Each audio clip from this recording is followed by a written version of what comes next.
Hello, I'm Kuma from Learn with Kuma, and this little video which I have done is for the benefit of students, Cima students who are sitting for the objective test question paper on F2, and also for those who will be sitting for November management case study or gateway case study. And it's all about the International Accounting Standard 21 foreign currency translations. I wish that you would watch this video till the end, and hopefully this will help you to understand many of the basics, fundamentals, and if you do have any difficulty, you could contact me on WhatsApp +94773219387 +94773219387. You could visit my website www.learnwithkumar.com, and also you could access me in my Facebook page Learn with Kumar. IS 21 effects of changes in exchange rates. It deals with three main categories. One is the definition of functional and presentation currencies. The other one is accounting for individual transactions in a foreign currency. Third one, the more important one, translating the financial statements of a foreign operation or whenever you have a foreign subsidiary. So it's IS 21, which is very, very useful for students sitting for Cima F2 paper, and also for students who are studying for the management case study in November 2020. So what is functional currency? Functional currency, the currency of the primary economic environment in which your company operates. So most of the companies operates in their home countries, and that will be the primary currency or the functional currency. In most cases, it will be the local currency. If you're operating in United Kingdom, it will be the sterling pounds. If you're operating in India, it will be Indian rupees. Sri Lanka, Sri Lankan rupees. So sometimes, when you're in a country and when you're dealing with many different currencies, it may be important that for us to decide what is our functional currency. So there are criteria. The currency that mainly influences sales price for goods and services. What is the currency on which you invoice to outsiders or to your customers? The currency of the country whose competitive forces and regulations mainly determine the sales prices of goods and services. So in the country where you're operating, if the US dollar is the currency that the competitive forces are working on, if we are invoicing in mostly in US dollars, then it will be the functional currency will be US dollar. The currency that mainly influences labor, material, and other costs, the supply, the inputs. What is the currency that you mostly purchase? Not the really payment. Payment could go in a foreign currency, but how do you account for it, and how do you pay for it mostly when you purchase it local? Further, currency in which funding from issues, debt, and equity is generated. If you're generating funds to your company, from which currency is it coming? Currency in which receipts from operating activities are usually retained. Profit, that is sales minus revenue minus expenses, how it is retained. Entity maintains its day-to-day financial records in its functional currency. So Sri Lankan companies will operate in Lankan rupees, Indian companies in Indian rupees, in Bangladesh it will be Bangladesh taka. Different countries will have their own currencies, and that's how you will record it in your transactions, in your cash book, and in ledgers and all other records. Then we come to the presentation currency. Particularly this applies if you have some foreign subsidiary in another country. Say you are operating from Sri Lanka and you have a subsidiary in Singapore. That currency, Singapore functional currency, the functional currency will be Singapore dollars. But because you are in Sri Lanka, you have to bring that foreign subsidiary into your consolidation process, and you have to convert all those things into your own currency, Sri Lankan rupees, for example. So that's what we call the presentation currency, the reporting currency. For the subsidiary, the functional currency will be Singapore dollars, but the reporting currency for at the end of the period, it will be Sri Lankan rupees. So it could be different from the functional currency for the reasons I mentioned just now. So particularly if you have a foreign subsidiary, it may have to present its financial statements in the currency of its parent. That is, as I said, if there's a subsidiary in Singapore owned by Sri Lankan company, the financial statements need to be converted into the Sri Lankan rupees, even though the functional currency of the subsidiary will be Singapore dollar. So this is where we will have some translational issues arising. So where an entity enters into a transaction denominated in a currency other than its functional currency, that transaction must be translated into functional currency before it is recorded. Now it could happen in a subsidiary, it may happen in a normal general day-to-day transaction. You are a company operating in Sri Lanka, but you are exporting certain products and you have to invoice it in US dollars. So before it gets recorded in Sri Lankan books, you can't record it in dollars because your presentation currency is Sri Lankan rupees. So you need to convert it. So when it's a transaction like that, say today, if I'm selling something in US dollars and taking today's rate, I will convert it and make the transaction in Sri Lankan books.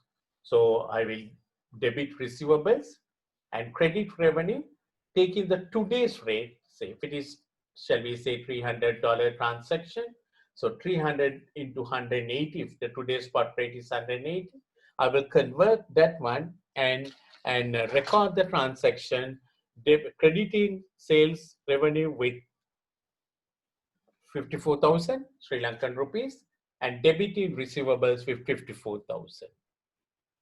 Now, if you receive money before the closing date or before the financial reporting date, then you will reconvert or not reconvert, you will convert the receipts and see how much you got. Did you get 54,000 or did you get 56,000? If you have got 56,000, that 2,000 gain will be recorded in the profit and loss as a gain on exchange translation. Gain on exchange, 2,000. If you have lost some money, it's a loss on exchange. So always it will be converted at the time of the receipt, and that's how the gain or loss. Same applies in the opposite direction. If it's a purchase or some supplies where you immediately record on the day of the transaction at the spot rate, converting, and later on, once you receive money before the closing date, before the financial reporting period is over, if you receive money or if you pay money, it will be recorded and the difference credited to the or debited to the profit and loss. So this is how it will take, sorry, it will take up. Difference is always taken to the statement of profit or loss. Now, imagine the transaction is not yet settled on the reporting date. So 31st December is your reporting date, or shall we say 31st March?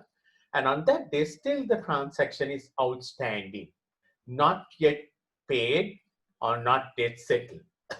In that case, what you will do is you have to see whether the item in question, whether it's a monetary asset or whether it's a non-monetary asset or a liability. If it is a monetary assets and liabilities are cash, receivables, payables, and loans, which gets converted into cash straight away. That kind of items, what you will do is you will again retranslate it, taking the exchange rate on the closing reporting date, say 31st March, and any gain or loss, a gain to the profit and loss. Any gain or loss, a gain to the profit and loss, even though it is not yet realized. But if the transaction ends up with a monetary asset, for example, you purchase some inventory, which is a non-monetary item, inventory, non-monetary item, that will never get translated.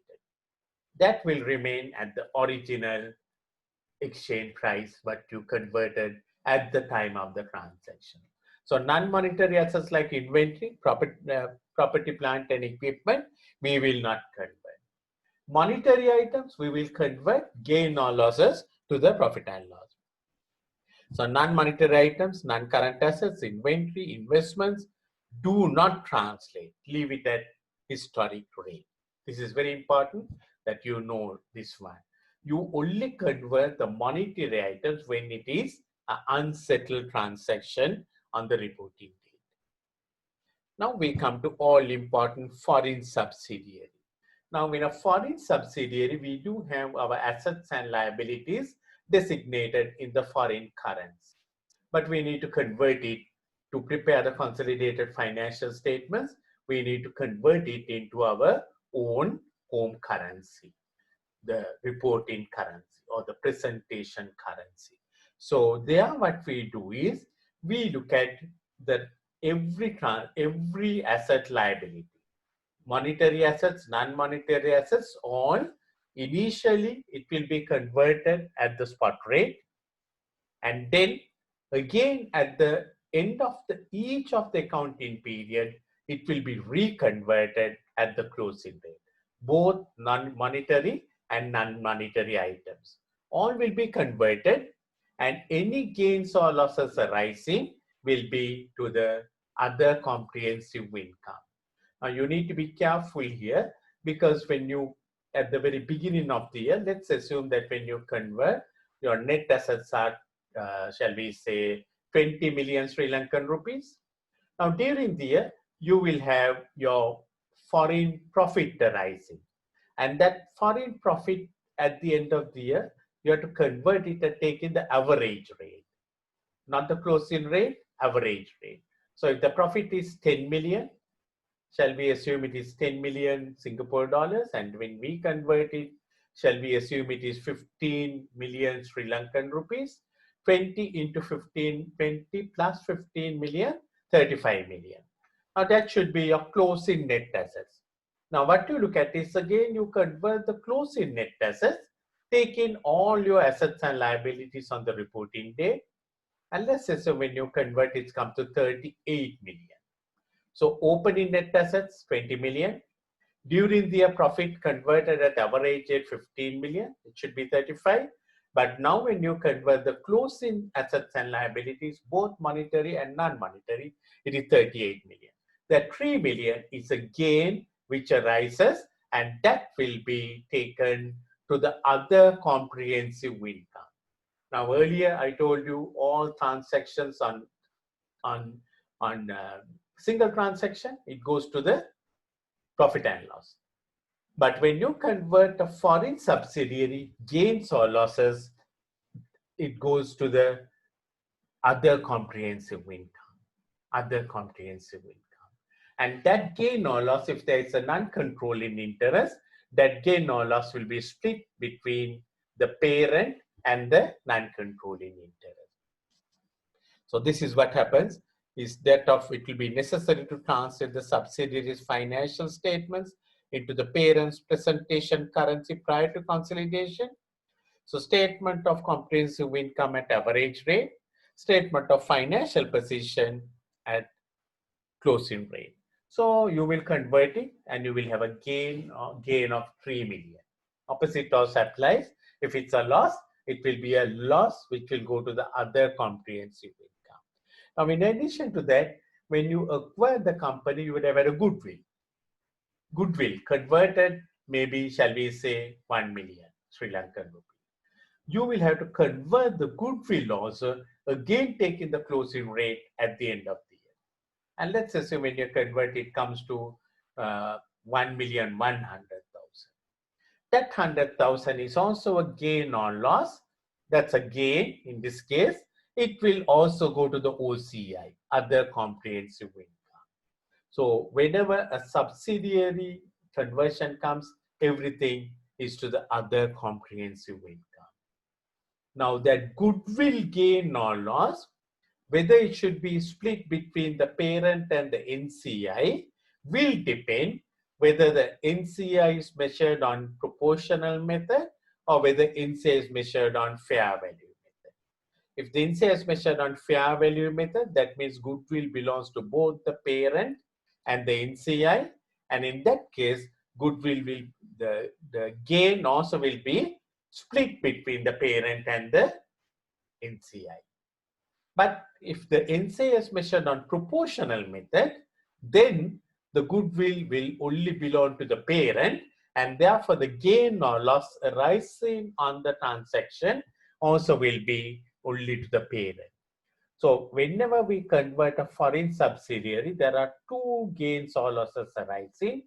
One on the gain or loss of net assets conversion, the other one gain or loss on the goodwill. Goodwill, whether it will be split or not, will depend whether the NCI is measured on fair value or proportional method. Net assets gain or loss will be always split between the parent and the non-controlling interest. So these are the few things that you need to know if we want to apply IAS 21 into most of your transactions. Soon I'll be doing some objective test question papers also, and putting up some of the answers. So you can see exchange difference will arise on net assets, exchange difference will arise on goodwill. Both these things will be recognized in the OCI and in the statement of financial position in the other components of equity. Upon disposal of the subsidiary, the balance on this reserve will be recycled to profit or loss. The exchange difference is always split between the parent and the NCI. Treatment of goodwill exchange difference will depend, as I said, whether NCI is measured on fair value or proportional method. So key things to remember: profit and loss and other OCI items are translated at average rate each year. Assets and liabilities at the closing rate each year. Exchange difference arising on retranslation always recognized in the OCI. NCI, the goodwill part will depend on the NCI method the parent has chosen. Remember, IFRS 3 permits the company to decide, the parent to decide whether they want to go with NCI on proportional method or whether they want to go with NCI on fair value method. So thank you very much for listening to this, watching this video. I'm Kumar from Learn with Kumar. If you need any tuition at very affordable rates, you can contact me at +9477321938 or you can contact me premakumar55@gmail.com, or you can visit me at my site www.learnwithkumar.com, and also the Facebook learnwithkumar.com.